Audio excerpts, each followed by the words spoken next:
everybody, I'm Einar the Boneless and welcome to part 2 of our lamp work. So, in the first part we showed you the basics of how to make lamp work beads. If you haven't seen it, well, there's a link.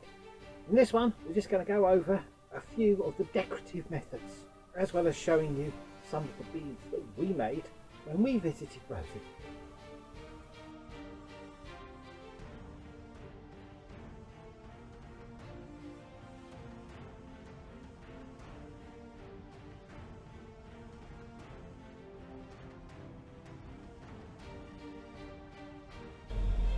Okay, so we've made our bead as we have done before, and then we want to get it up to the top of the flame and let it cool down again as we have done previously, in which case you could be finished with that then and you could just pop it in your cooling beads and be done.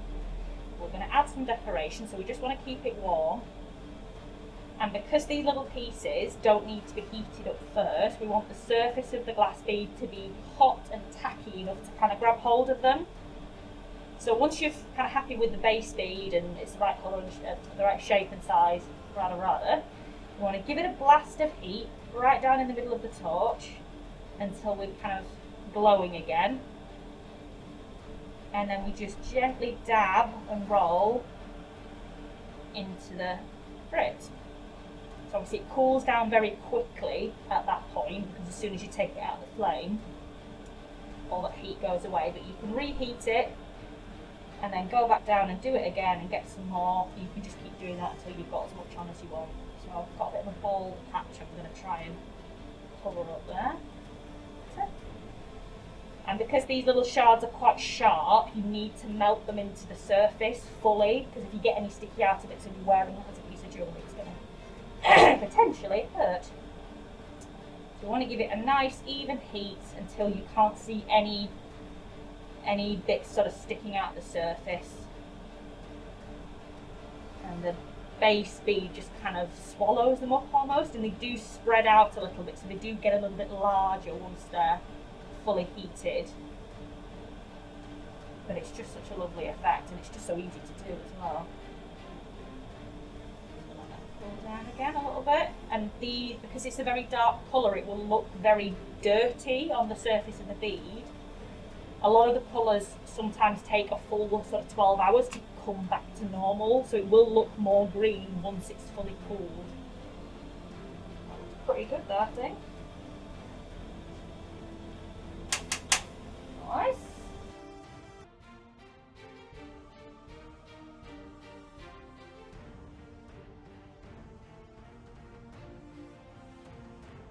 The Vikings didn't actually use blowtorches. It would have been useful if they could, but they didn't have them.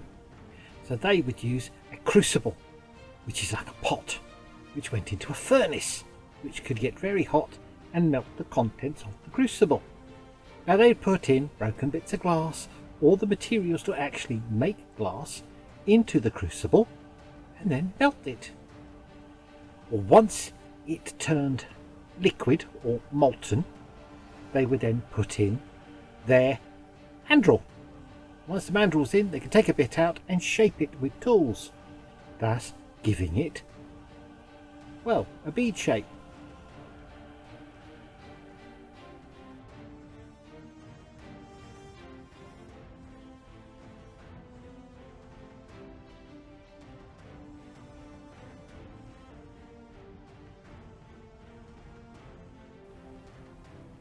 Now the frit does make interesting patterns, and it's just tiny pieces of glass in lots of different colours. We just use green. It can be random, or if you're very careful with a pair of tweezers, you can drop it in and make interesting patterns.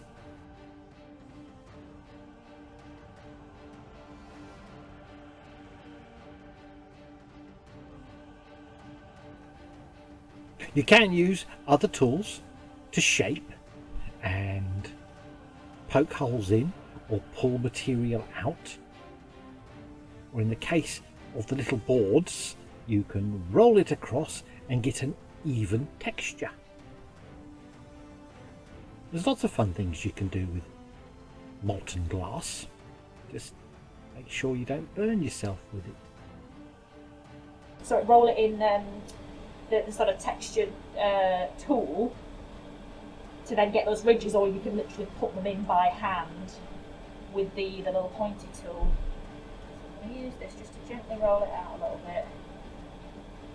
So obviously if I want a more severe edge, I'll get it hotter before I roll it, but I only want like a gentle sort of flattening of the edge. Okay, and then I'm going to get it a little bit hotter.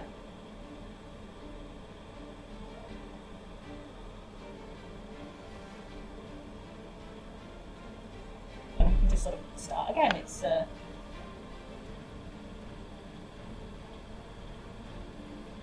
it's better.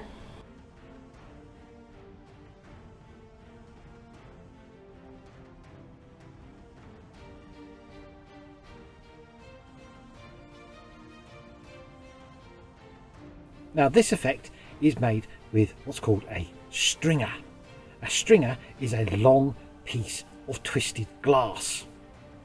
Now we will show you how to make stringers, but they basically used to, well, add an extra colour to your original glass piece. So you can wrap it around or across or leave it protruding, which means sticking out a bit, and therefore get a different effect. It's pretty.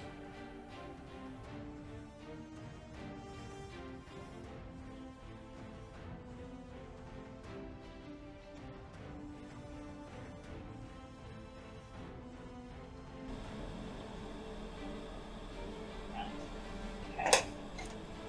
So now we've got our two colours of glass kind of side by side. And melt them in together.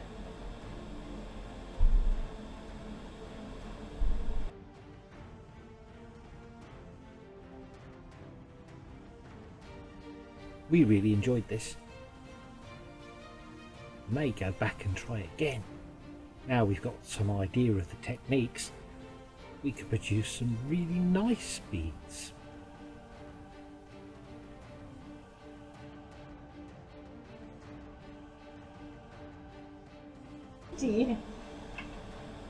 Okay, so once we've got the kind of colours like combined together, we've got them rotted up. Yeah, well and truly. And we just want to kind of melt a little blob on the end, not too much.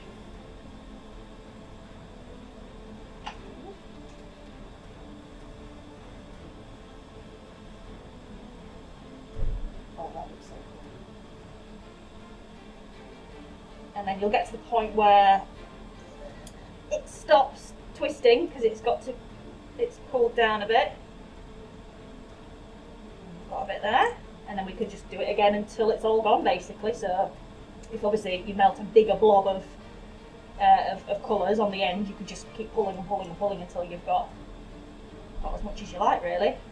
And obviously you can spin faster to get a more tight curl, or you can be a bit slower, and yeah, you can basically kind of, or you could just literally pull them straight and then you get a stripy one, just straight stripes rather than twirls, but the twirls just look amazing. So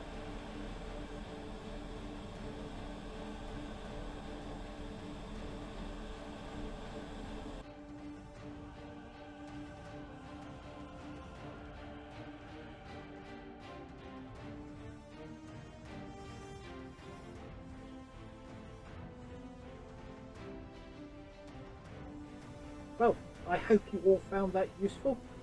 It was most entertaining to go and watch and have a go at making the beads.